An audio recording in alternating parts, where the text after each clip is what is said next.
ولله الحمد رب السماوات ورب الأرض رب العالمين وله الكبرياء في السماوات والأرض وهو العزيز الحكيم.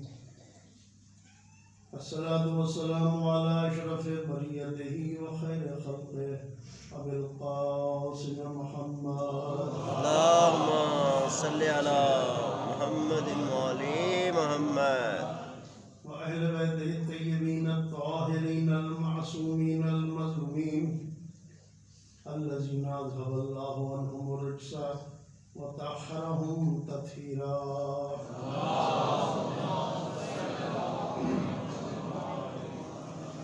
ولعنة الله على أعدائهم أجمعين. أما بعد فقد قال الله سبحانه وتعالى في محكم كتابه الحكيم: بسم الله الرحمن الرحيم. اعلموا انما الحياة الدنيا لعب ولهو وزينة وتفاخر بينكم وتكاثر في الاموال والاولاد. اللهم صل على محمد. یہ ہمارے برادر عزیز کی محبت ہے کہ جو انہوں نے کلمات کا اظہار کیا. میں فرش اللہ کا خادم ہوں. پروردگار عالم جس نے کلام پیش کیا ہے معصومین کی بارگاہ میں اسے قبول و منظور فرمائے، اور رضوان کو جن سے وہ محبت کرتا تھا پروردگار عالم انہی کے ساتھ اسے مشہور فرمائے. چہلم ظاہر آ گیا اور میرے رات کے مولا آقا امیر المومنین علی ابن ابی طالب علیہ السلام کا قول ہے: دنیا دار بلائن و فنائن وملتقى ساعات و بدائن. یہ جو دنیا ہے امتحان کا اور فنا کا گھر ہے. یہاں پر ملتقى ساعات و بدائن، یہاں ایسا ہے زندگی میں کہ جیسے 1 گھنٹے کی ملاقات ہے اور پھر جدا ہو جانا ہے. والناس متصرفون فيها بين ولد و صدر. لوگ آ رہے ہیں اور جا رہے ہیں. ایسا ہے کہ جیسے ایک دروازے سے آ جائیں دوسرے دروازے سے نکل کے چلے جائیں. والسائرون خبراً بعد عصر. لوگ عصر کے بعد خبر میں تبدیل ہوتے چلے جا رہے ہیں. بڑے بڑے لوگ جن کے بڑے بڑے نام تھے ان کی آواز سے زلزلہ پیدا ہو جاتا تھا. جو کہتے تھے پتھر پہ لکیر ہوتا تھا، لیکن آج وہ سب خبر بن چکے ہیں. غایت کل متحرک سکون. اس دنیا کے اندر جو بھی چیز متحرک ہے ایک وقت ایسا آتا ہے کہ وہ ساکن ہو جاتی ہے. دوسرے مقام پر مولا فرماتے ہیں: دنیا دار و مجاز والآخرت دار و قرار. یہ دنیا دار مجاز ہے، آخرت ہی حقیقی گھر ہے. ففیہا اختبرتم ولغیرہا خلقتم. یہاں تمہیں آزمایا جا رہا ہے، پیدا تمہیں دوسرے جہان کے لیے کیا گیا ہے، یہاں کے لیے پیدا نہیں ہوئے. ان المرء اذا هلك قال الناس ما ترك. جب کوئی آدمی یہاں اس دنیا میں مرتا ہے تو لوگ پوچھتے ہیں کیا چھوڑ کے مرا ہے. وقالت الملائکۃ ما قدم. اور ملائکہ یہ سوال کرتے ہیں کہ اس نے آگے کیا بھیجا ہے. پھر مولا خدا کا واسطہ دے کر کہتے ہیں: خدا کے واسطے کچھ آگے بھیجو. جو آگے بھیجو گے وہ بہت اچھی شکل میں تمہیں واپس مل جائے گا، اور جو چیز چھوڑ کر جاؤ گے اس کا تمہیں حساب دینا پڑے گا. یہ کیفیت ہے جو آپ کے سامنے سورہ مبارک حدید کی 20 نمبر آیت کی تلاوت کا شرف حاصل کیا ہے. وہ اس دنیا کی زندگی کو تفصیل کے ساتھ اس طریقے سے بیان کر رہی ہے کہ ہمارے سامنے سارا نقشہ پورا واضح ہو جاتا ہے. اعلموا انما الحیات الدنیا لعب و لہو. جان لو یہ جو دنیا کی زندگی ہے یہ لعب ہے، لہو ہے، وزینت زینت ہے، وتفاخر بینکم. ایک دوسرے پر فخر و مباحثت سے کام لینا ہے. وتکاثر فی الاموال والاولاد. کثرت مال کی خواہش کا نام دنیا کی زندگی ہے، کثرت اولاد کی خواہش کا نام دنیا کی زندگی ہے. کمثل غیث. پھر قرآن مثال بیان کر رہا ہے: کمثل غیث اعجب الکفار نباتہ. اس کی مثال ایسی ہے کہ جب بارش برستی ہے اور سبزہ پیدا ہوتا ہے تو کسان خوش ہو جاتا ہے. کمثل غیث اعجب الکفار نباتہ ثم یہیج فتراہ مصفرا، پھر وہ سبزہ خشک ہو جاتا ہے اور تم اسے دیکھتے ہو زرد حالت میں، ثم یکون حطاما، پھر وہ چورا چورا ریزہ ریزہ ہو جاتا ہے، وفی الآخرۃ عذاب شدید ومغفرۃ من اللہ ورضوان، آخرت میں یا تو پروردگار عالم کی رحمت اور اس کی رضا تمہیں ملنے والی ہے، یہ شدید عذاب کا سامنا کرنا۔ وَمَا الْحَيَاةُ الدُّنْيَا إِلَّا مَتَاعُ الْغُرُورِ، مگر یہ سمجھ لو کہ دنیا کی متاع سوائے دھوکے کے کچھ بھی نہیں ہے۔ یعنی جو مرحلے قرآن نے بیان کیے ہیں، لعب، زینت، تفاخر، تکاثر، یہ انسان کی زندگی کے مرحلے ہیں۔ بچپنا ہے، جوانی ہے، پختہ عمر ہے، پھر بڑھاپا۔ بچپنے میں کیا کرتا ہے بچہ؟ لہو و لعب، کھیل کود کرتا ہے، مگر قرآن نے لہو و لعب کی جگہ لعب و لہو استعمال کیا۔ ہمارے ہاں دونوں کا ترجمہ کھیل کیا جاتا ہے، لیکن لعب ایسے کاموں کو کہتے ہیں جن کا کوئی مقصد نہیں ہوتا، اور لہو ایسے کاموں کو کہتے ہیں جن میں پڑھ کر انسان مقصد کو بھول جاتا ہے۔ پھر جب جوانی میں قدم رکھتا ہے وہ زینت، انسان چاہتا ہے ہر چیز خوبصورت ہو، لباس خوبصورت ہو، مکان خوبصورت ہو، ملازمت خوبصورت ہو، شریک سفر خوبصورت ہو، ہر چیز میں زینت کا پہلو تلاش کرتا ہے۔ پھر جب وہ چیزیں کسی نہ کسی حد تک حاصل کر لیتا ہے، وَتَفَاخُرٌ بَيْنَهُمْ، پھر ایک دوسرے پر فخر و مباحث سے کام لیتا ہے، دل میں میرے پاس یہ چیز ہے، اس کے پاس نہیں ہے، اس کے پاس یہ چیز ہے، میرے پاس یہ چیز ہے۔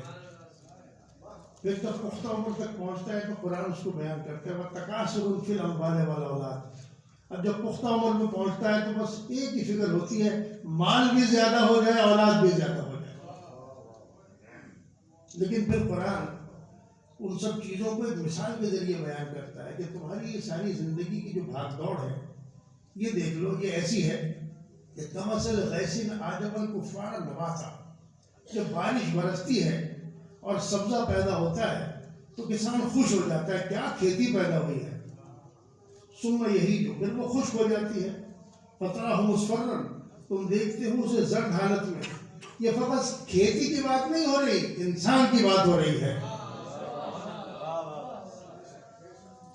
کسی بچے کی ولادت ہوتی ہے، خوشیاں منائی جاتی ہیں، مبارکبادیں آتی ہیں، بالکل اس کسان کی طرح کہ جب زراعت زمین سے سر نکالتی ہے تو کسان خوش ہوتا ہے۔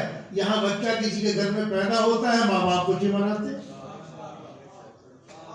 پھر جب وہ زراعت ذرا بلند ہوتی ہے اور جوبن پہ آتی ہے تو جیسے بچہ ترقی کی منزلیں طے کر کے آگے بڑھتا ہے، پورا خاندان خوشیاں مناتا ہے۔ پھر قرآن کہتا ہے ثم یہیج، تم دیکھتے ہو زراعت کو کہ خشک ہو جاتی ہے، تم دیکھتے ہو انسان کو کہ اس پر بوسیدگی، کہنگی طاری ہونے لگتی ہے، زرد ہو جاتا ہے۔ ثم یکون حطاما، پھر آخر میں مٹی کے سپرد کر دیا جاتا ہے اور ریزہ ریزہ ہو جاتا ہے۔ وفی الآخرۃ عذاب شدید ومغفرۃ من اللہ ورضوان، یہ سوچ لو آخرت میں یا تو اللہ کی معافی ملنے والی ہے یا اس کے عذاب کا سامنا کرنا پڑے گا۔ اب اس کو ایک بہت ہی قدیم کتاب ہے اخوان الصفا، جو امام علی بن موسیٰ رضا علیہ السلام کے زمانے میں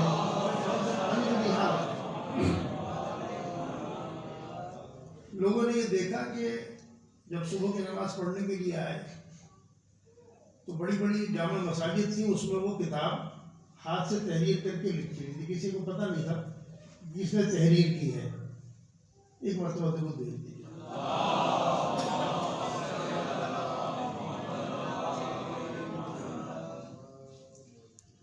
بہت کئی سو سال کے بعد پتہ چلا کہ وہ ایک مکتب فکر ہے، یہاں سے میں نام نہیں لینا چاہتا، ان کی تحریر کردہ وہ کتاب 40 صلح ہے۔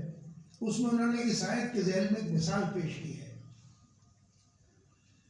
قرآن کریم کا ایک موضوع پورا مثال پر مشتمل ہے۔ قرآن کریم کے کچھ موضوعات ہیں، وہ کون سے موضوعات ہیں؟ بہت سارے موضوعات کو اگر چھوڑ کر آپ اس کو اختصار سے کام لیں تو ایک حدیث ہے ہمارے پاس، اس حدیث کو امر نہیں، ترغیب ترہیب، جدال قصص اور مثال، قرآن کی کچھ آیتیں حکم دیتی ہیں یہ کرو، نماز پڑھو، روزہ رکھو، یہ کام کرو، یہ کام کرو، کچھ روکتی ہیں، نہیں کرتی ہیں، یہ نہ کرنا، یہ نہ کرنا، لا تقربوا الصلاۃ وانتم سکارى، لا تقربوا مال الیتیم، دیکھو یتیم کے مال کے پاس مت جانا، یہ برا کام نہ کرنا. کچھ حکم دیتی ہیں، کچھ روکتی ہیں، کچھ ترغیب پیدا کرتی ہیں، شوق دلاتی ہیں دل میں کہ دیکھو اس کام کے اندر اگر جاؤ گے تو اللہ نے تمہارے لیے یہ جزا رکھی ہے، یہ اتنا بڑا اس میں ثواب رکھا ہے، اس میں یہ فائدہ رکھا ہے. کچھ آیتیں ترغیب پر مشتمل ہے، ڈراتی ہیں انسان کو، دیکھو اس میں ہاتھ مت ڈالنا، تباہ برباد ہو جاؤ گے دنیا میں بھی آخرت میں بھی. کچھ آیتیں جدال پر مشتمل ہے، جدال مطلب بہترین آرگومنٹ، منطقی دلائل قرآن دیتا ہے. جیسے جناب ابراہیم کا نمرود سے مکالمہ تھا کہ اگر تو اپنے کو خدا سمجھتا ہے تو میرا خدا تو سورج کو یہاں سے طلوع کرتا ہے تو وہاں سے طلوع کر کے دکھا دے. یہ بہترین مکالمہ ہے. یہ عیسائیہ بنی نجران کے علماء سے بہت لمبی بات ہو جائے گی. کچھ آیتیں قصوں میں مشتمل ہے، قرآن قصے بیان کرتا ہے، آدم سے لے کر خاتم اور قیامت کے بعد تک کے قصے بیان کرتا ہے. اور قرآن کچھ آیتیں قرآن کی مثالوں پر مشتمل ہیں، قرآن مثالیں دیتا ہے. وہ مثال کس لیے دیتا ہے؟ تو تشبیہ کے لیے، اور دوسرے مثال اس لیے دیتا ہے کہ کچھ حقیقتیں اتنی بلند ہیں کہ ہمارے ذہنوں میں نہیں آ سکتی. اس لیے قرآن کریم ان اعلیٰ ترین جو حقیقتیں ہیں انہیں ذہن سے ذرا سا قریب کرنے کے لیے مادی مثالوں کا سہارا لیتا ہے تاکہ تمہارا ذہن اس کے تھوڑا سا قریب ہو جائے. حقیقت نہیں سمجھ سکتے لیکن تھوڑا سا قریب تو ہو سکتے ہو. اس لیے یہ جو مثال ہے، اب میں یعنی جب یہ مثال کا لفظ آ گیا تو آپ کے سامنے دوسری آیت پڑھ دوں. ایک مرتبہ درود بھیج دیجیے آپ حضرات.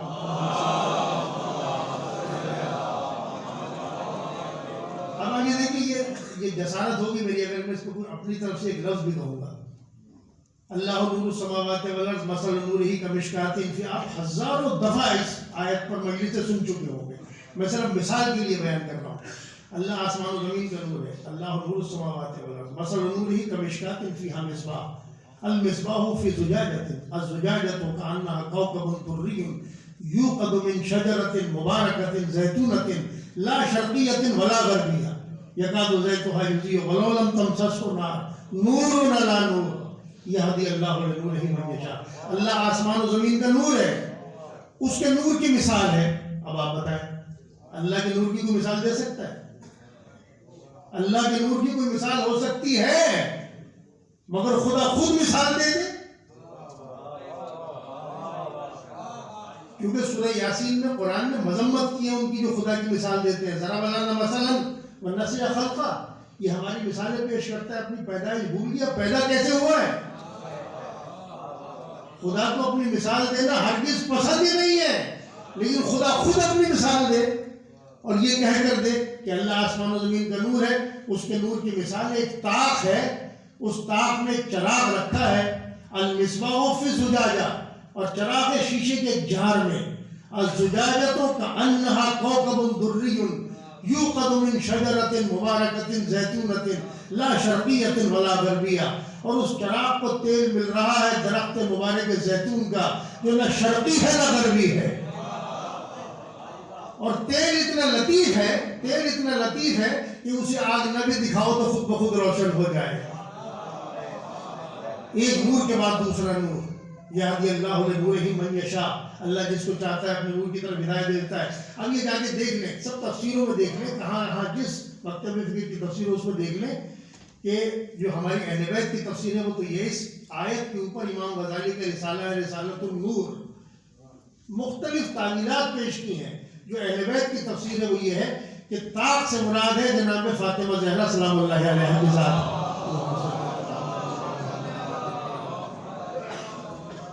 چراغ سے مراد ہے امیر المومنین کی ذات صلی اللہ علیہ وسلم. اور وہ جو شیشے کا جار ہے اس سے مراد ہے سید شباب اہل الجنہ امام حسن حسین کی ذات مقدسہ. اور وہ درخت جس کا تیل اس چراغ کو مل رہا ہے، اس درخت سے مراد ختمی مرتبت پیغمبر اکرم صلی اللہ علیہ وآلہ وسلم کی ذات ہے. اور وہ جو تیل ہے وہ وحی الہی کا تیل ہے، اور وہ تیل اتنا لطیف ہے کہ آگ نہ بھی دکھاؤ تو خود بخود روشن ہو جائے. ان پانچوں کے جو قلوب ہیں وہ آئینے کی طرح ہے.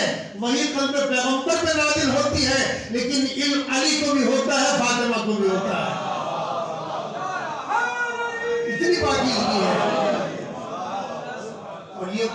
بات ایسے زبانی جمع خرچ نہیں ہے. امیر المومنین کا خطبہ ہے نہج البلاغہ کا خطبہ قاسیہ اس کا نام ہے. جب پہلی وحی نازل ہوئی تھی، آپ مجھے یہ بتائیے کہ پہلی وحی کے نازل ہونے کی جو روایت ہے کہ رسول خدا پر پہلی وحی کیسے نازل ہوئی، آپ اس آدمی سے پوچھیں گے جو جنگ بدر میں رسول کے مقابلے میں تھا، یا اس سے پوچھیں گے جو رسول کے ساتھ تھا؟ یہ امت مسلمہ فیصلہ کر لیں کہ کس سے پوچھیں گے کہ وہی رسول پر پہلے نازل کیسے ہوئی تھی، کون ہے راوی.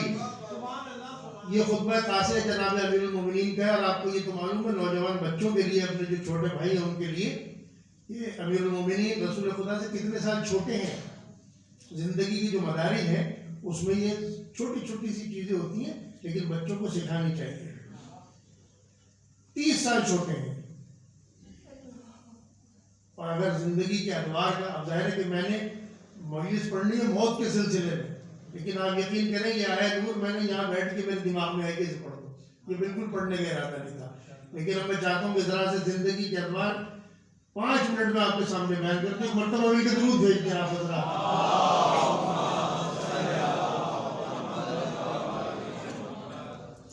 رسول خدا کی اس دنیا میں آمد جو ادوار ہیں حضور کے، وہ کون سے ہیں؟ جو پہلی ابتدائی خلقت ہے اس کے بارے میں ہمیں کچھ پتہ نہیں.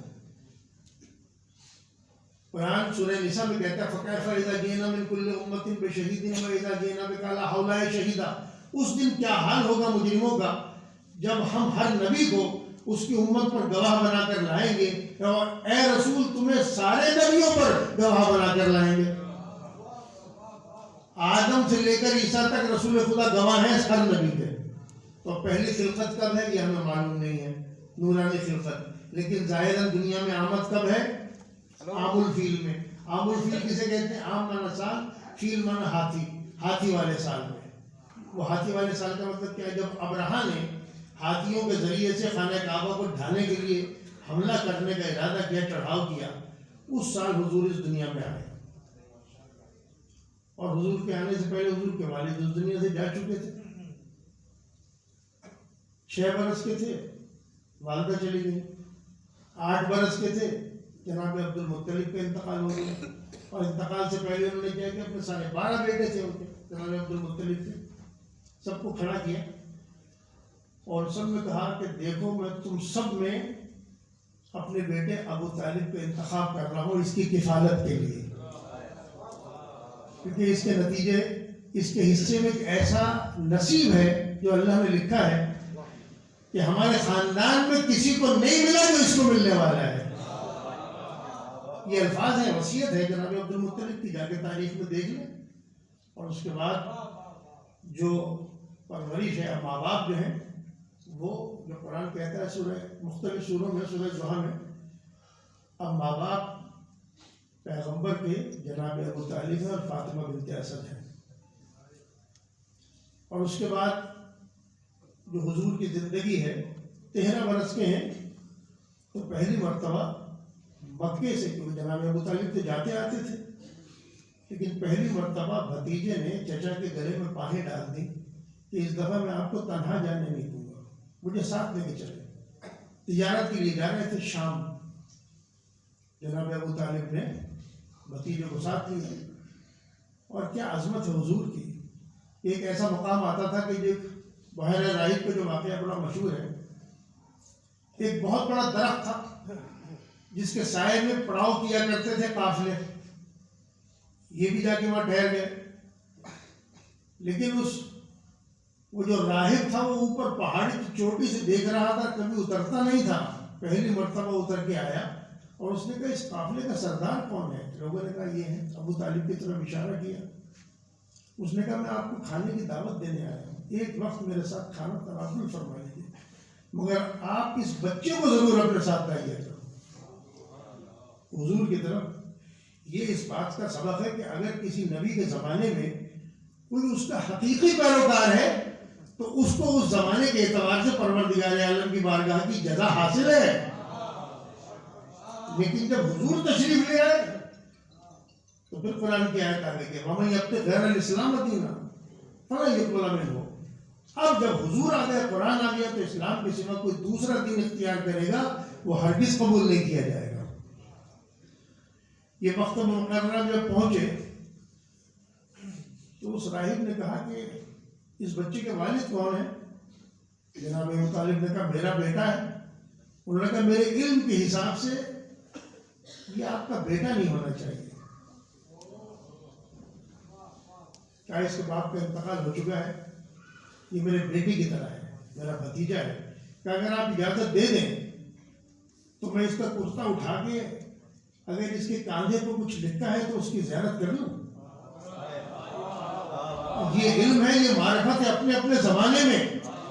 جناب ابو طالب نے اجازت دی، اس نے مہر نبوت کے بوسے لینے شروع کر دیے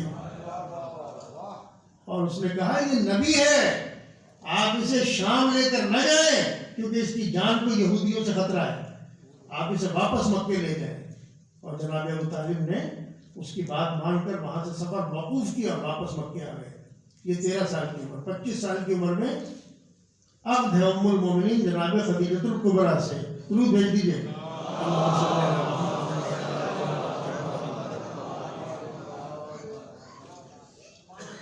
اور اس کے بعد جو خطبہ نکاح ہے، مجھے وہ تو سب دہرانے نہیں ہیں باتیں، لیکن اس خطبے میں جو جناب ابو طالب نے پڑھا ہے اس کی ابتدا کن الفاظ سے کی ہے؟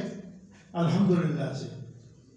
اس اللہ کا شکر ہے جس نے ہمیں ابراہیم کی نسل میں اور اسماعیل کی ذریت میں قرار دیا ہے، حضور کی تعریف کی۔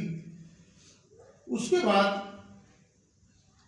40 برس کی عمر میں، جہاں تک میں نے آپ کو یہ زحمت دی ہے 2 منٹ کی، پہلی وحی نازل ہوئی ہے اور خطبہ قاسیہ میں جناب امیر علیہ السلام کے الفاظ ہیں کہ جب پہلی وحی نازل ہوئی تو میں نے چیخنے کی آواز سنی۔ میں نے پوچھا اللہ کے رسول، الفاظ پہ غور کیجیے، میں تو پڑھ کے گزر جاؤں گا، اللہ کے رسول یہ کس کے چیخنے کی آواز ہے؟ حضور نے فرمایا علی یہ شیطان کے چیخنے کی آواز ہے۔ آج شیطان مایوس ہو گیا گمراہ کرنے سے، اور اے علی جیسے میں دیکھتا ہوں تم دیکھتے ہو، جیسے میں سنتا ہوں تم سنتے ہو، فرق یہ ہے کہ تم ربی و رسول نہیں ہو، میرے وسیع و جانشین ہو۔ یہ اس لیے جملہ آپ کو اتنا لمبا 3 منٹ کا آپ کو زحمت دے دی یہ بتانے کے لیے کہ یہ مولا کا خطبہ ہے، جیسے میں سنتا ہوں تم سنتے ہو، جیسے میں دیکھتا ہوں تم دیکھتے ہو۔ وہ درخت مبارک زیتون کا تیل اتنا لطیف ہے کہ آگ نبی دکھاؤ تو خود بخود روشن ہو جائے۔ پھر قرآن اگلی آیت میں کہتا ہے، سورہ نور کی آیتیں ہیں یہ، فی بیوت اذن اللہ ان ترفع، یہ اللہ کے نور کا چراغ ان گھروں میں ہے جن کی عظمت کو خدا نے بلند کر دیا ہے۔ وَيُذْكَرَ فِيهَا اسْمُهُ، اس میں اللہ کا ذکر کیا جاتا ہے، اور اس میں کچھ مردان خدا ہیں جنہیں خرید و فروخت اور بیع و شراء اللہ کا ذکر کرنے سے روکتی نہیں ہے۔ جب یہ آیت نازل ہوئی، اب جا کے دیکھ لیجیے گا، میں نام نہیں لینا چاہتا، بہت بڑے صحابی ہیں جنہوں نے پوچھا اللہ کے رسول یہ اللہ کے نور کا چراغ کس گھر میں روشن ہے؟ مسجد میں ہے، یہاں ہے، کہاں ہے؟ آپ نے فرمایا نہیں۔ کہا اس سے کیا مراد ہے اللہ کا نور، اس کا چراغ گھروں میں روشن ہے؟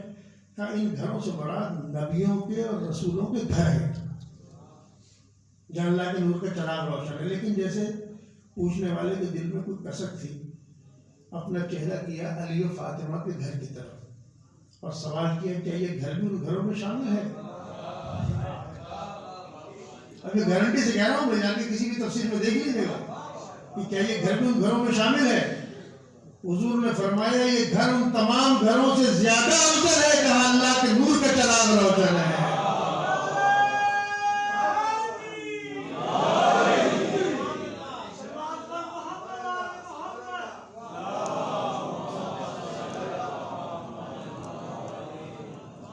اس لیے یہ درجے ہیں دنیاوی زندگی کے اعتبار سے جو قرآن نے کہ بچپنا لہو و لعب، پھر جوانی زینت، آدمی بس زینت چاہتا ہے، ہر چیز میں خوبصورتی ہو، اس کے بعد فخر و مباحات کرتا ہے، یہ چیز مجھے مل گئی، یہ چیز مجھے مل گئی، دوسرا اس سے محروم ہے، اور اس کے بعد میں کثرت مال، کثرت اولاد کی خواہش۔ آپ کمال کی بات یہ دیکھیں کہ اللہ فخر و مباحات کرتا ہے۔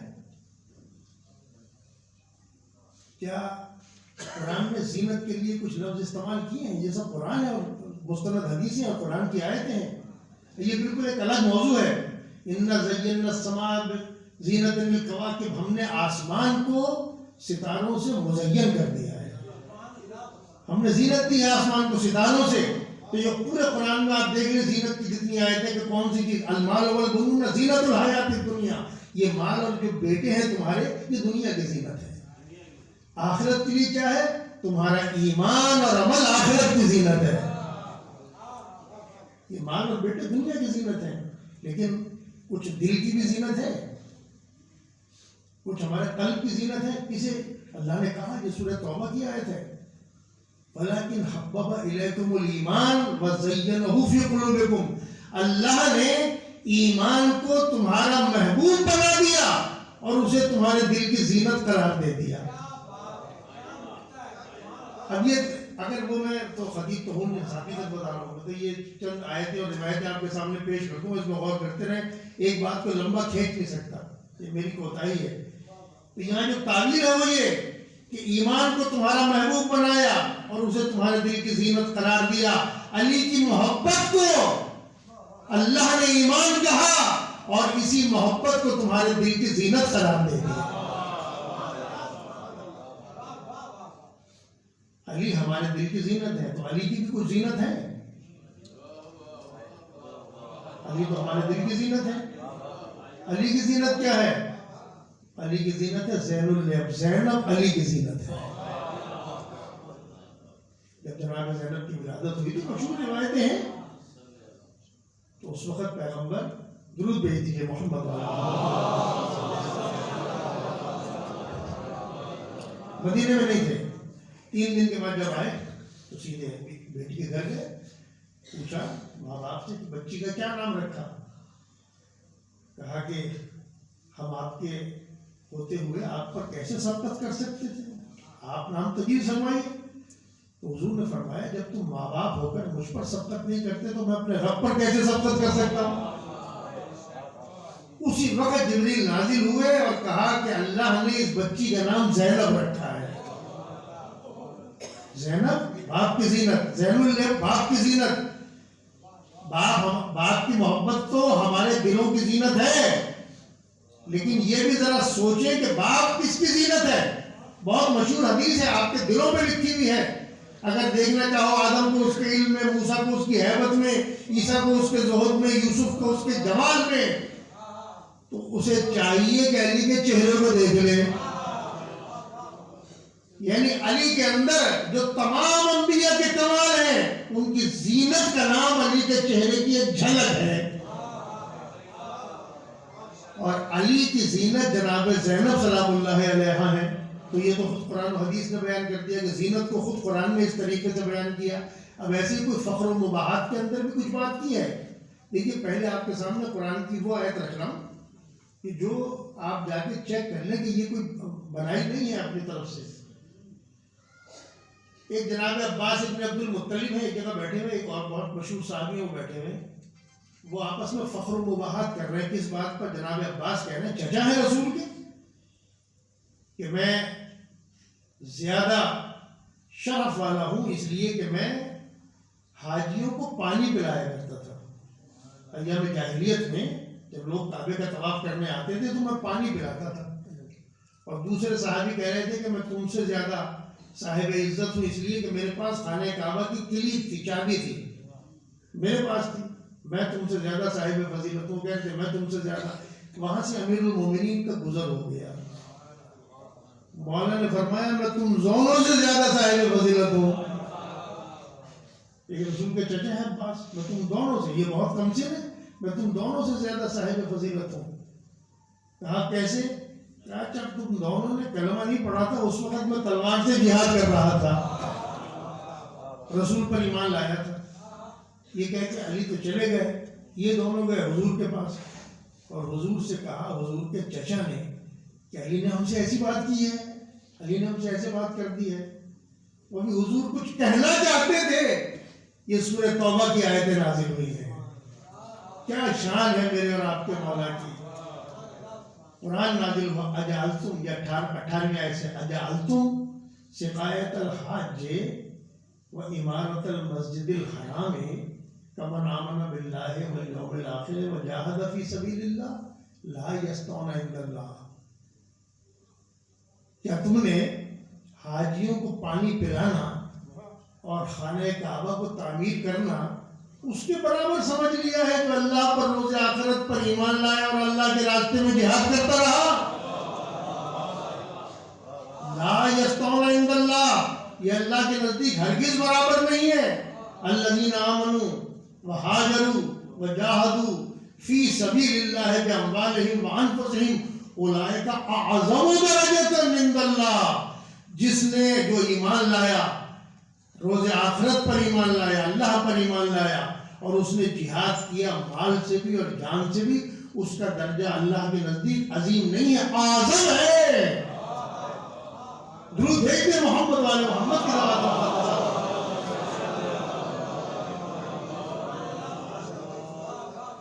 تو یہ جو فخر و مباحات جس کی مذمت قرآن کر رہا ہے وہ اور ہے، اور جن کے نام لے کر خدا فخر و مباحات کرے وہ اور ہیں. اور روایت بھی ہے کہ جب امیر المومنین کو سنا دیا تھا شب ہجرت، تو فرشتوں نے آگے کیا کہا تھا جبریل و میکائیل. لمبی بات کو تو میں بس اشارہ کر رہا ہوں کہ جبریل نے آگے یہ کہا تھا بخشن جبل ابی طالب، علی کے ابو طالب کے بیٹے مبارک مبارک، کیا تمہارا مقام و مرتبہ ہے کہ خدا فرشتوں پر تمہارا نام لے کر فخر و مباحات کر رہا ہے. وہ ہستیاں جن کا نام لے کر فخر و مباحات کی جائے اس سے بلندی حاصل ہوتی ہے، اور اگر دنیاوی اعتبار سے کیا جائے تو اس سے پستی ملتی ہے. اس کی طرف قرآن اشارہ کر رہا ہے. بس چونکہ کہلوں کی مجلس ہے اور یہ میں آپ سب بزرگ ہیں میرے، یہ میں اپنے نفس کو موعظہ کر رہا ہوں کہ قرآن کریم نے 2 قسم کی موتوں کا تذکرہ کیا ہے. اسی میں سب چیزیں آ جائیں گی. ایک ہوتی ہے اجل غیر حتمی، ایک ہوتی ہے اجل حتمی، فکس موت ہے، اور ایک ایسی موت ہے جو فکس نہیں ہے. قرآن کریم میں 3 جگہ، 2 تو بہت ابتدائی آیتیں ہیں. سورہ انعام کی دوسری آیت ہے هو الذی خلقکم من طین ثم قضى اجلا واجل مسمى عنده. اللہ وہ ہے جس نے تمہیں مٹی سے پیدا کیا، تمہاری ایک مدت مقرر کی، وَأَجَلٌ مُّسَمًّى عِندَهُ، لیکن جو حقیقی مدت ہے وہ اسی کے پاس ہے. 2 مدتیں ہو گئی نا، ایک اجل اور ایک اجل مسمى. دوسری جو آیتیں ہیں وہ سورہ نوح کی ہیں. یہ سورہ انعام کی دوسری آیت تھی، وہ سورہ نوح کی 3، 4، 5 سے شروع ہوتی ہے. اَنْ اعْبُدُوا اللَّهَ فَاتَّقُوهُ وَأَطِیعُونِ، دیکھو اللہ کی بندگی کرو، میری اطاعت کرو، تو کیا ہوگا؟ یغفر لکم من ذنوبکم، اللہ تمہارے گناہوں کو معاف کر دے گا. وَیُؤَخِّرْکُمْ إِلَىٰ أَجَلٍ مُّسَمًّى،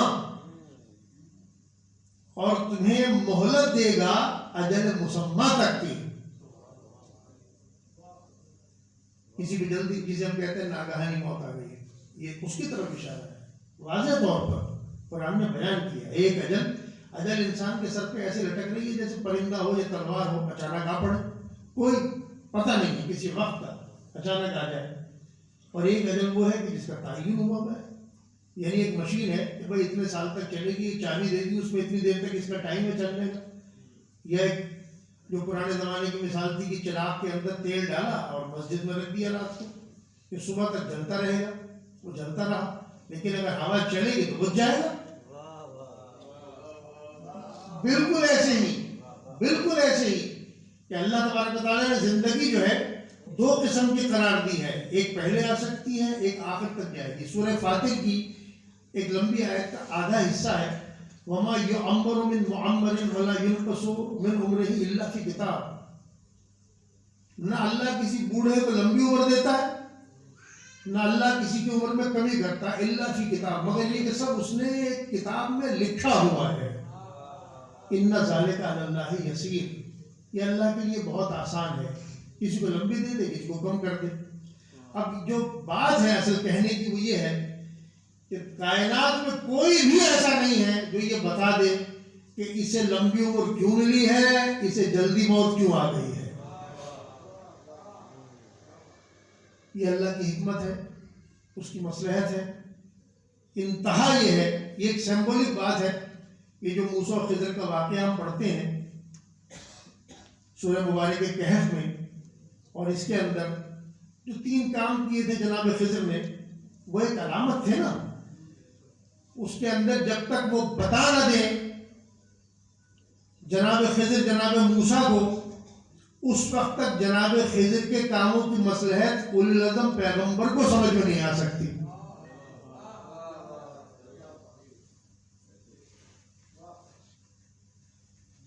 بیدار ہو کے سنیں گے تو میں اس میں سے تھوڑا سا اور آگے چلا جاؤں. دیکھیے سورہ اعلیٰ کی جو ابتدا میں اللہ نے حکم دیا سبح اسم ربک الاعلیٰ، تسبیح کرو اللہ کے نام کی، اللہ کے نام کی تسبیح کرو. الذی خلق فسوى، اللہ کے نام کی تسبیح کا کیا مطلب ہوتا ہے؟ اس کی پاکیزگی بیان کرو، اس کی بے عیبی بیان کرو، بے عیبی بیان کرو، پاکیزگی بیان کرو. اس کے نام کون سے ہیں؟ وہ رزاق ہے، ٹھیک ہے، رزق دینے والا، بے عیب ہے. اس کے نام کی پاکیزگی بیان کرو، بے عیبی بیان کرو. تو آپ کہیں پروردگار یہاں دنیا میں ہماری نگاہوں کے سامنے لوگ بھوکے مر جاتے ہیں، تو انہیں کہا کہ میرے ناموں کی پاکیزگی بیان کرو، ہر عیب سے مبرہ